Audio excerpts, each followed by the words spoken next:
Okay, so hi guys, today I'll tell you about VPC. Uh, Now we have to talk about VPC security and security groups and how the VPC secure the everything inside. So, so there are two ways that VPC have the security protocols. So they are security groups and NACL. What is NACL is Network Access Control List. Network Access Control List. This is what NACL is. Now, how this work is, this NS security group. Now, these both first, let's just talk about both of them before going to how they do in VPC.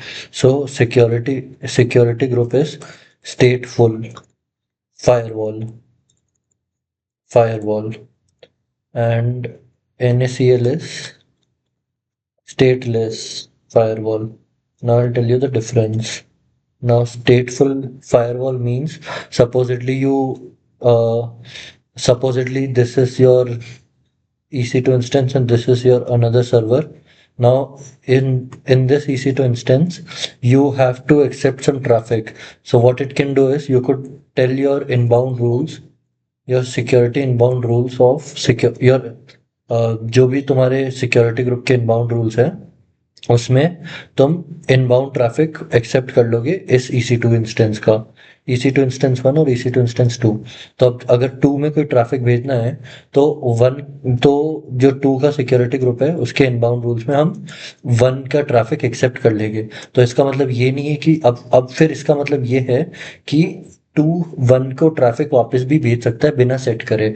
अब जैसे हमने inbound rule set कर लिए है 1 वे कि भाई हाँ 1 से हम ट्रैफिक ले सकते हैं 2 में, तो 2 अपने आप 1 में भेज भी सकता है ट्रैफिक। ये होता है स्टेटफुल फायरवॉल का मतलब। और स्टेटलेस फायरवॉल का मतलब है कि तुमने यहाँ 2 में इनबाउंड रूल्स लगा दिए कि हाँ 1 से ट्रैफिक ले सकते हो, पर इसका मतलब ये नहीं है कि तुम 1 को ट्रैफिक भेज सकते हो। ये होता है स्टेटलेस फायरवॉल का मतलब। अब जो सिक्योरिटी ग्रुप होता है वो स्टेटफुल होता है, तो स्टेटफुल और जो ये सिक्योरिटी ग्रुप होता है ये AWS रिसोर्सेस पे लगता है। ये रिसोर्स लेवल पे काम करता है, जैसे रिसोर्स लेवल जैसे EC2 इंस्टेंस हो गया या कोई और सिक्योरिटी ग्रुप हो या कोई और AWS रिसोर्स हो गया जिनमें सिक्योरिटी ग्रुप लग सकता है। तो ये इंडिविजुअल EC2 इंस्टेंस पे सिक्योरिटी ग्रुप लग सकता है फॉर उसी इंस्टेंस का सिक्योरिटी ग्रुप होगा ये।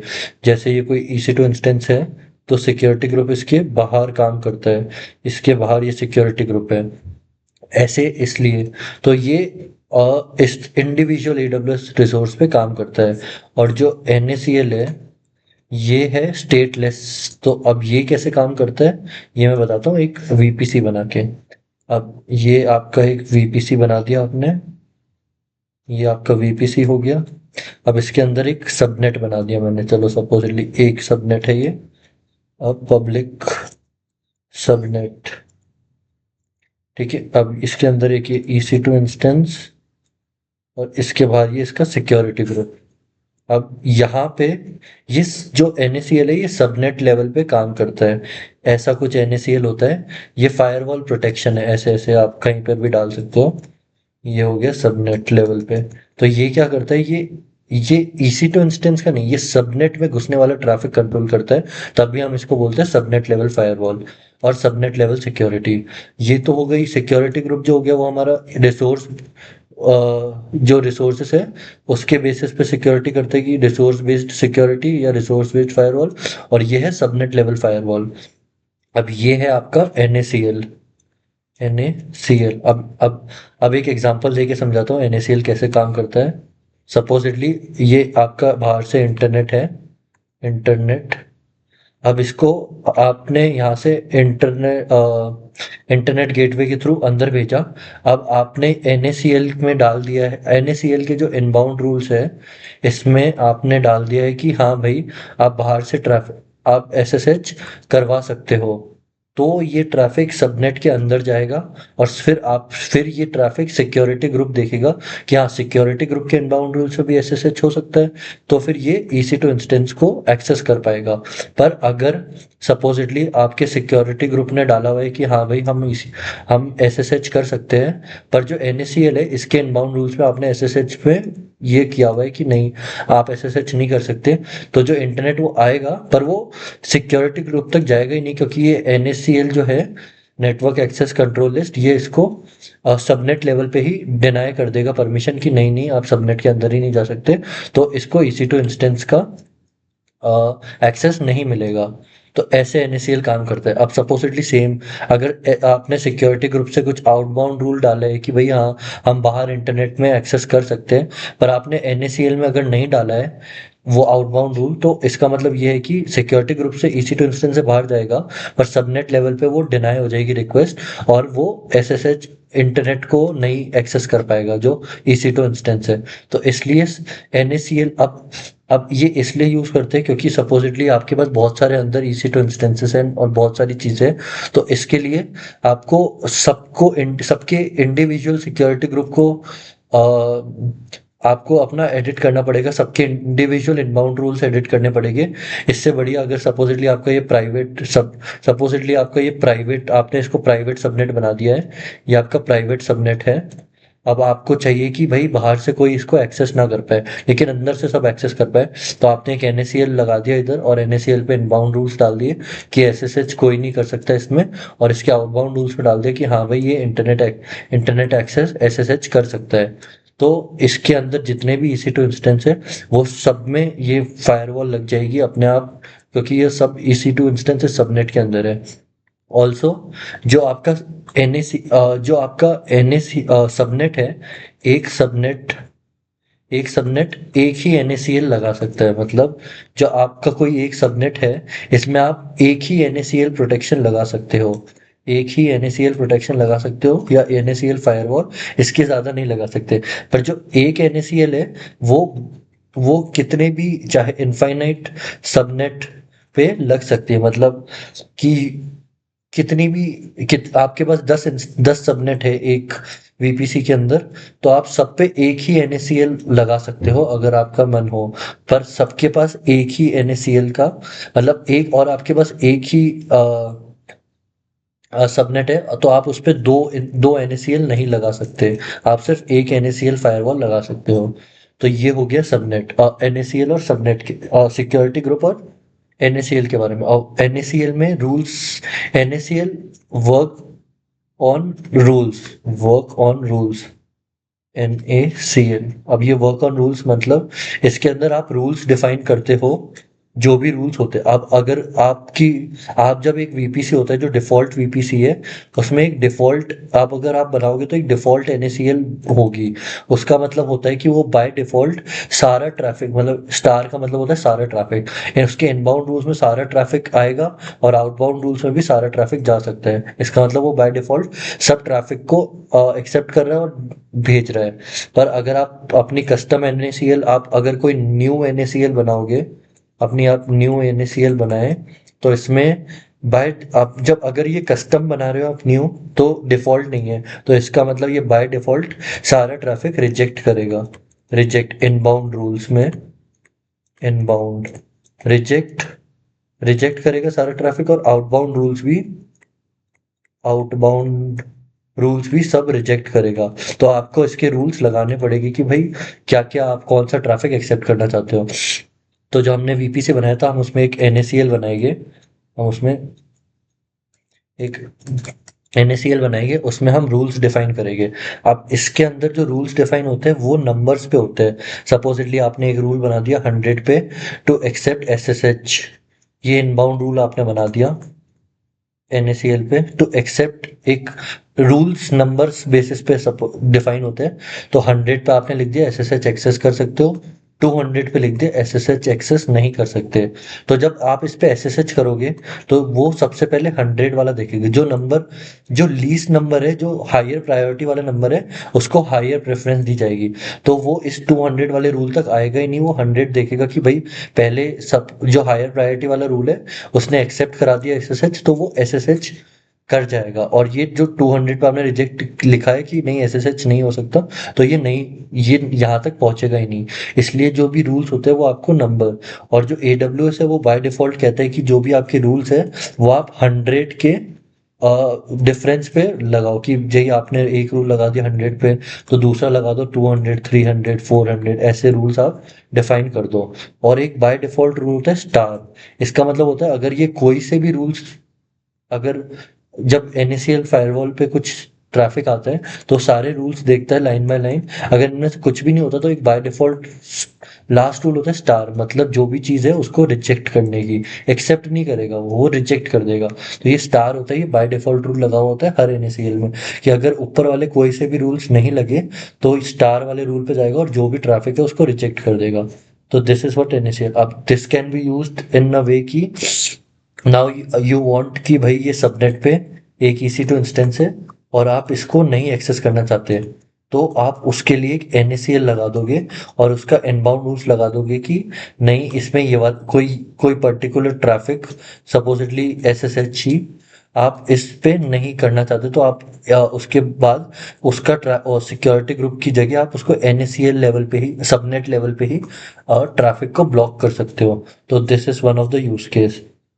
अपार्ट फ्रॉम दैट जो रूल्स है वो 1 से लेके 32,760 तक जा सकते हैं। These many rules you could give to NACL। And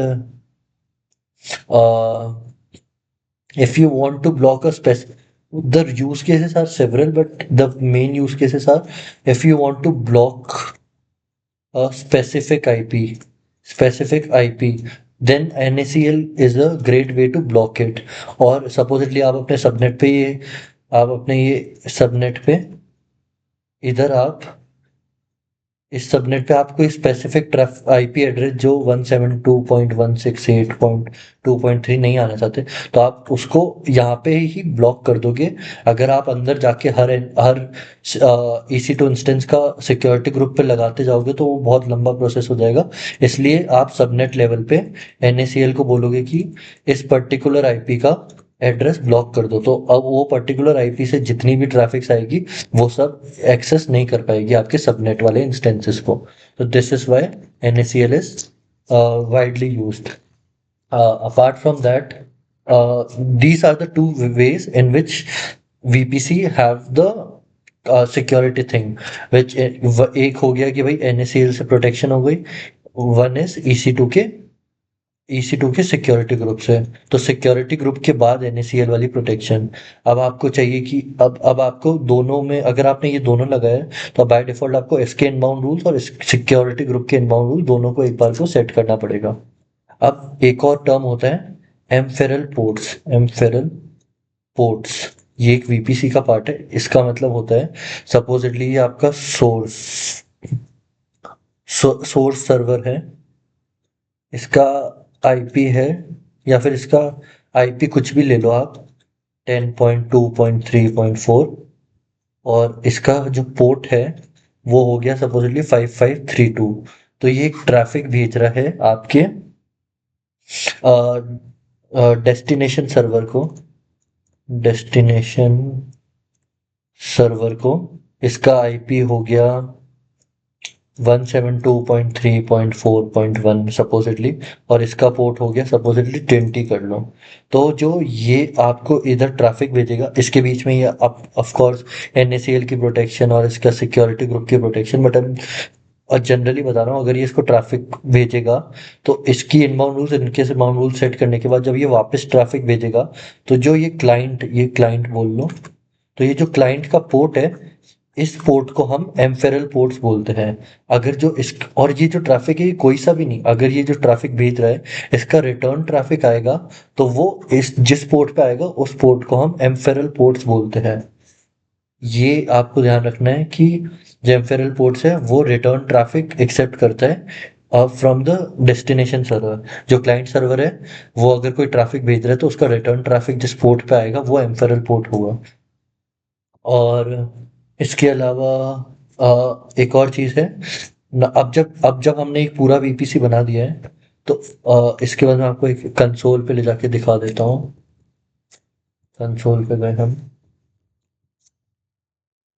मैं लॉगिन करता हूँ।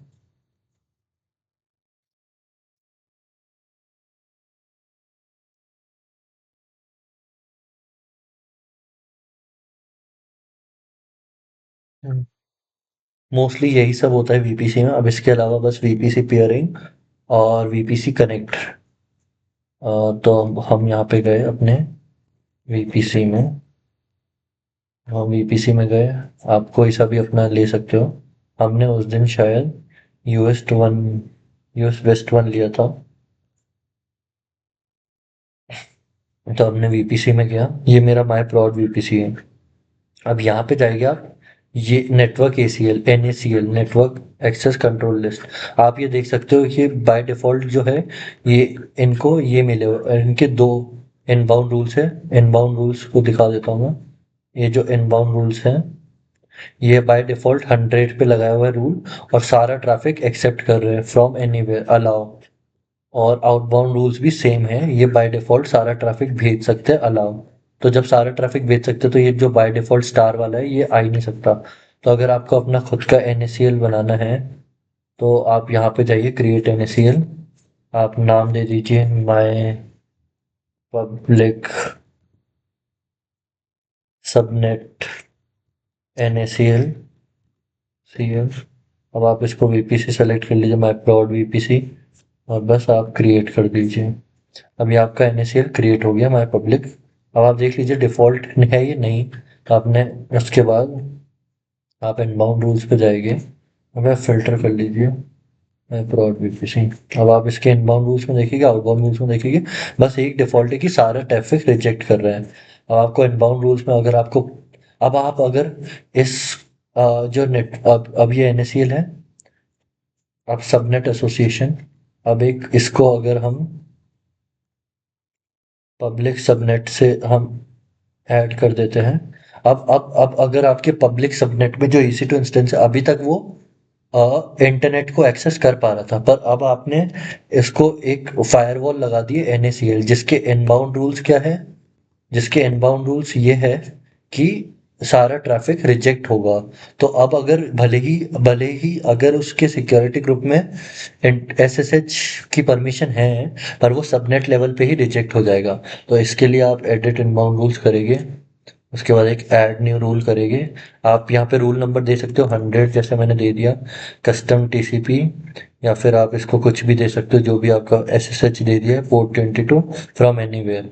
अगर आप इनबाउंड रूल्स में एक्सेप्ट कर लेंगे तो आप अब देखेंगे कि अब जो आपके EC2 इंस्टेंस है वो अब इंटरनेट एक्सेस हो जाना चाहिए, पर वो अब भी नहीं हो पाएंगे। क्यों? क्योंकि अगर वो एसएसएच ले रहे हैं तो वो वापस भी रिटर्न ट्रैफिक भेजेंगे, तो इसके लिए आपको आउटबाउंड रूल्स भी सेट करना पड़ेगा, क्योंकि ये स्टेटलेस है।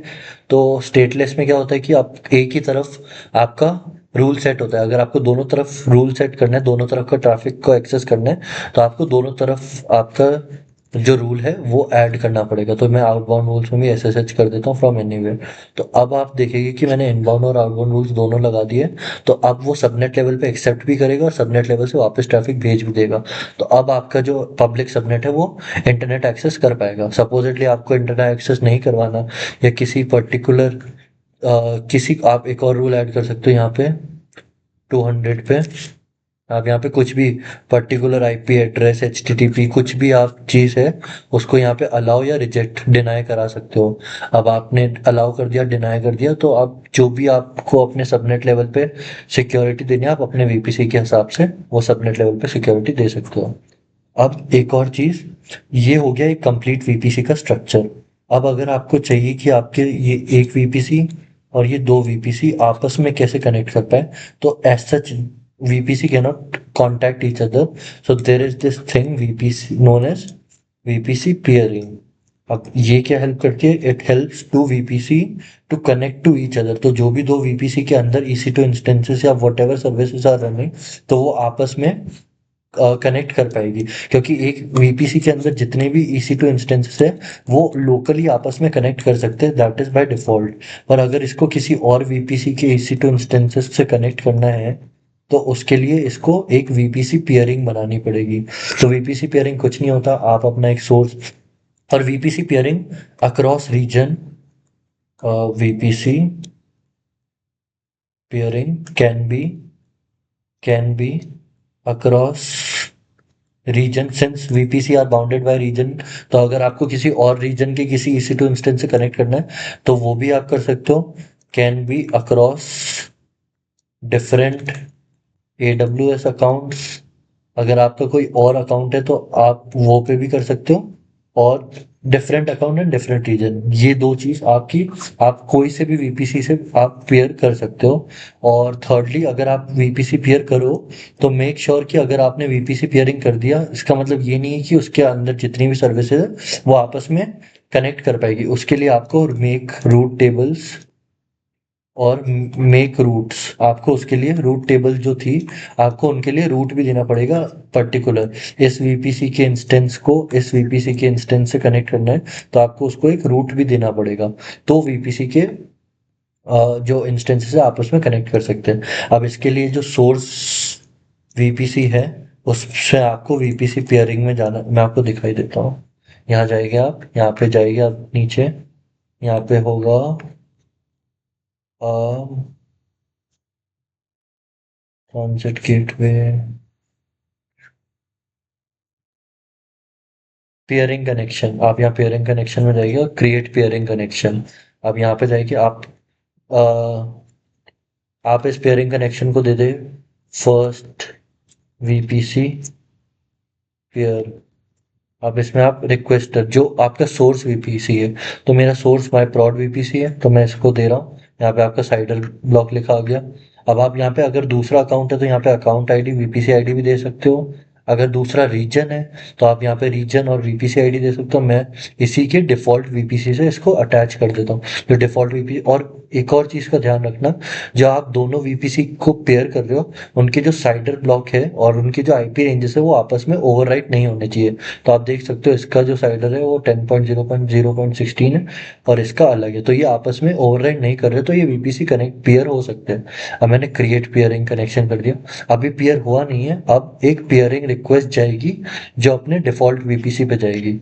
तो अब मैं अपने वीपीसी पे गया, यहाँ पेयरिंग में गया।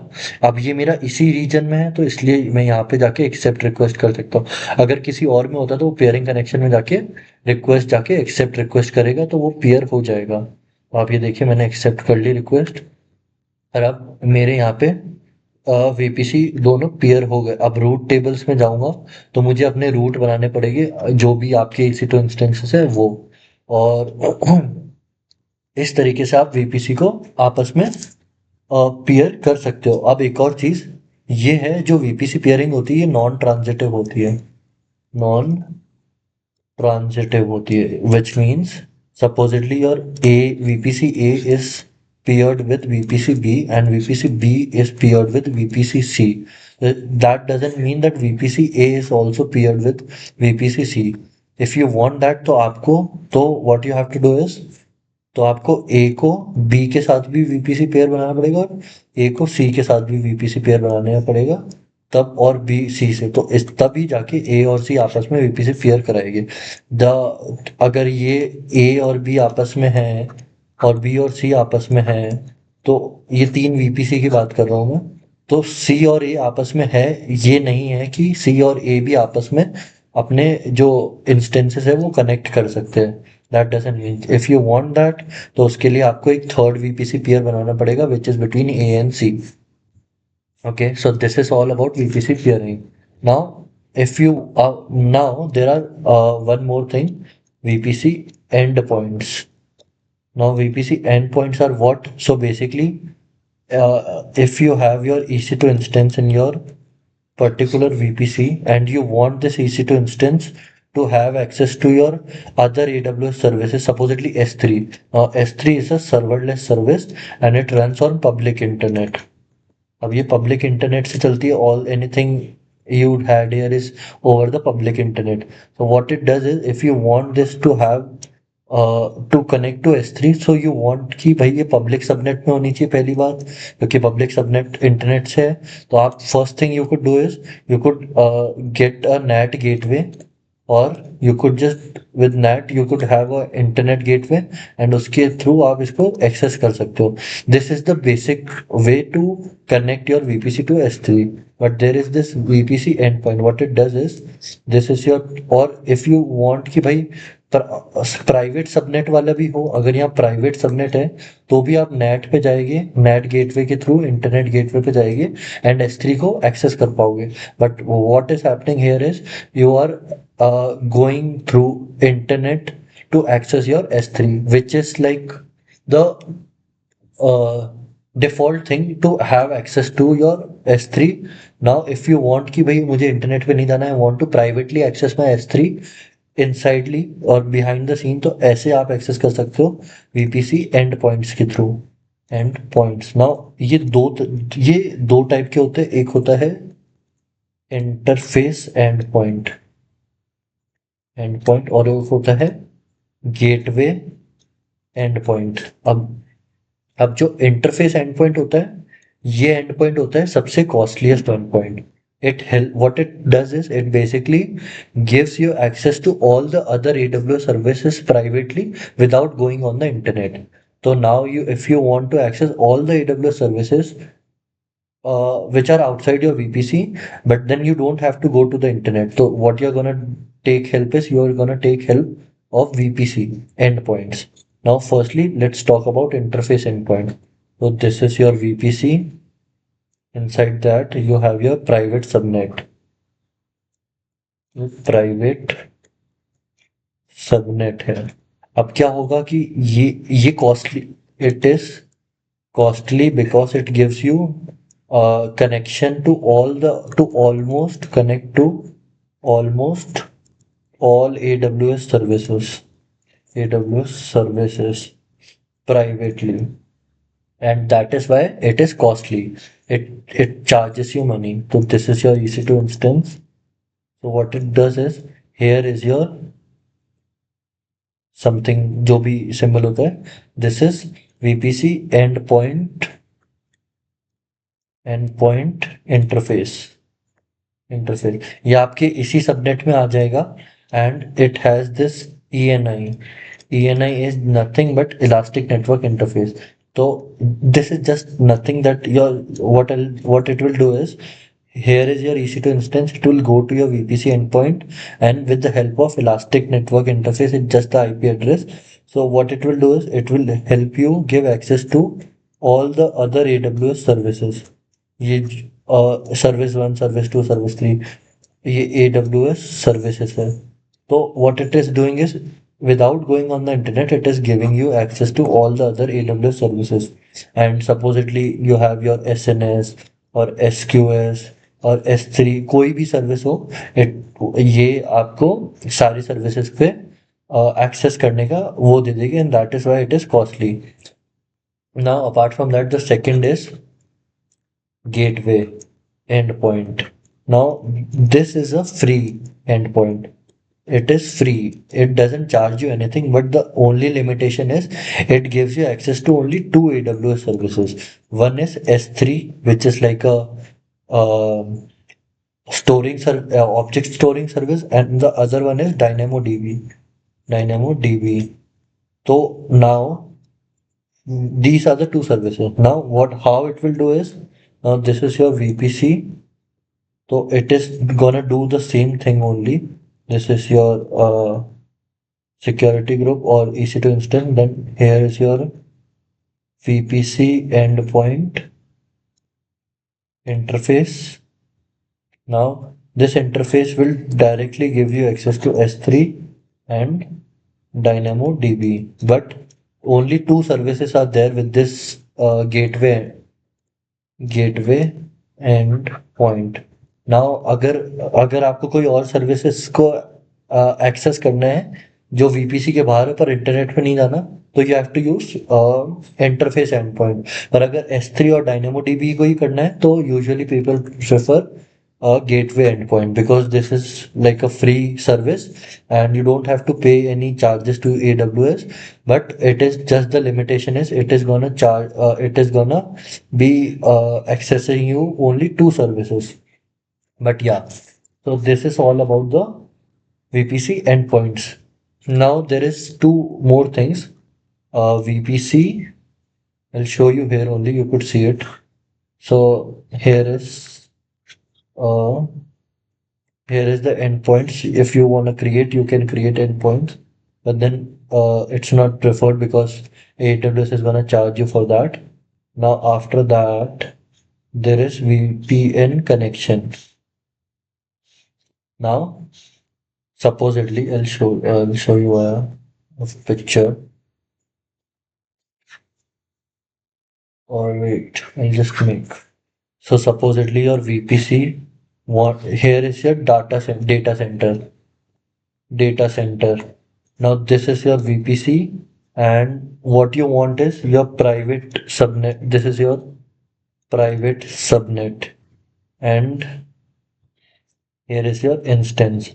Now this instance want to exchange data with your data center that is also on the very large basis like rows की rows यहाँ पे data exchange होता है data center से because this is your data center VPC and there is another data center for your VPC कि भाई हमें अपने private subnet से continuously इधर से data exchange करना है।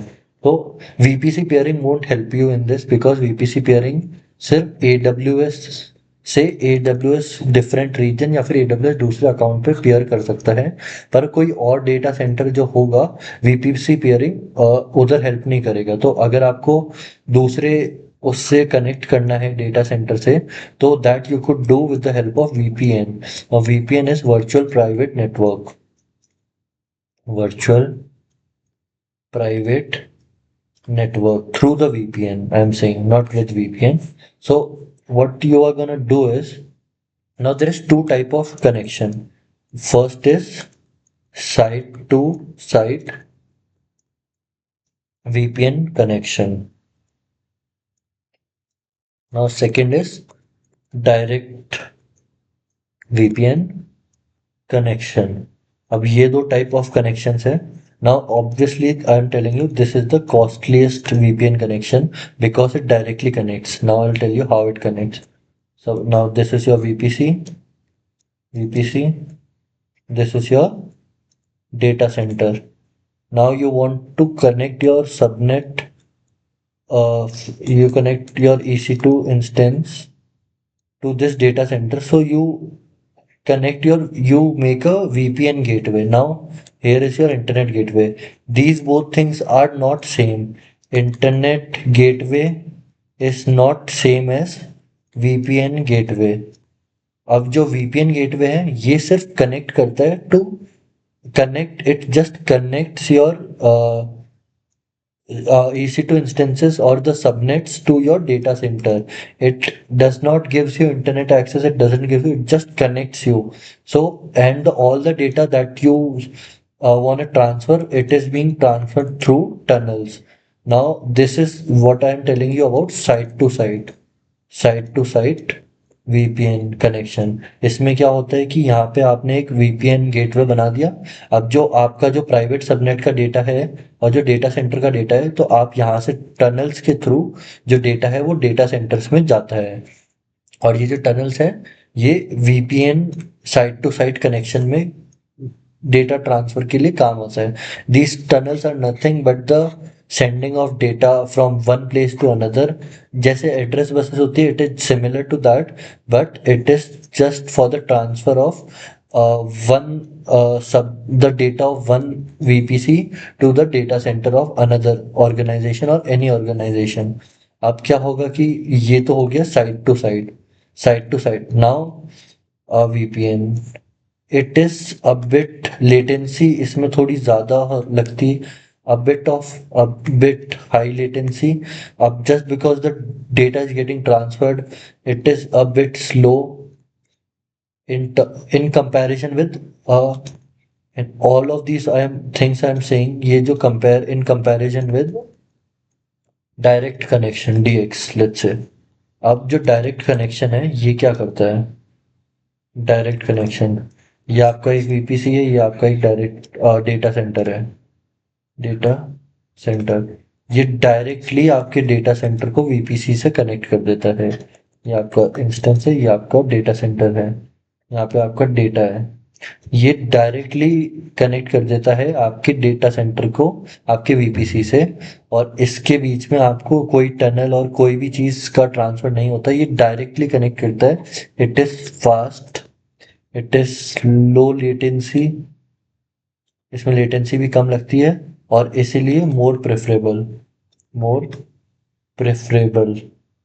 जो भी बड़ी ऑर्गेनाइजेशंस होती है वो that prefer VPN direct VPN connection. And why is that? Because they won't have to go with the low latency thing, कि भाई हमारा डेटा धीमे धीमे आए, वो नहीं चाहते वो। And they want a fast high speed data transfer, तो इसलिए all of the big companies prefer direct connection. Now जो डिजास्टर रिकवरी होता है VPC का, वो इस टाइप से होता है कि now this is a VPC, this is a data centre. अब इसके बीच में डेटा ट्रांसफर हो रहा है, तो पहली जो चीज होती है वो होता है डायरेक्ट कनेक्शन। आप सपोजिटली आपका डायरेक्ट कनेक्शन कभी नहीं फेल हो गया और वो नहीं चल रहा है, तो AWS will be taking care of everything here, all the transfers and everything, even the failures is gonna be taken care by AWS। पर सपोजिटली वो थोड़ा आपका डायरेक्ट कनेक्शन डाउन है और AWS को ठीक कर रहा है, तो in mean time you could have a either you could have a direct connection as well, but that is not preferred, कि भाई दो डायरेक्ट कनेक्शन कर देंगे तो it would be very costly, it would be very costly. और दो side to side कर देंगे तो it would be not, it would save money but it would be very slow and it would be very, the transfer would be under high latency. अब what the best disaster recovery in this cases, आप अपना एक direct connection बिठा लो, but by the time it is down, तो you could have one backup site to site VPN connection, ताकि आपका data stop ना हो, डेटा जो फ्लो हो रहा है वो स्टॉप ना हो। It gets slow but it doesn't stop, तो इसलिए आप जो यूजुअली कंपनी होती है वो अपने डिजास्टर रिकवरी के लिए एक डायरेक्ट कनेक्शन करती है और एक backup backup site to site VPN connection करती है, ताकि अगर ये फेल हो जाए तो site to site VPN connection से कर दे, और it won't even, they don't even have to pay a lot of money. Now all these things are comes under VPC, ki VPC security group, statefulness, statelessness, firewalls, and NACL network access control list. Apart from that, we learned about VPC peering, how two VPCs are peered, and what are ephemeral ports, and how ephemeral ports. What do people call them? How do people recognize ephemeral ports and VPC? And apart from that, we learn about VPC endpoints, to the two types of VPC endpoints, then the VPN connection, two type of VPN connection, site to site and direct VPN connection. And you could even see it here, site to site VPN connection and direct VPN connection, client VPN endpoints. Now, these are the endpoints, okay? So also you could see here, um subnets, route tables, everything that we see here to make a VPC, we have covered that. And the direct connection, site to site VPN connection, these two things we have covered, and these all things comes under VPC. Now all these things we learned are the important VPC components, कि भाई VPC के components क्या है, तो these are the components and these are the way that each component work and how they are related to each other.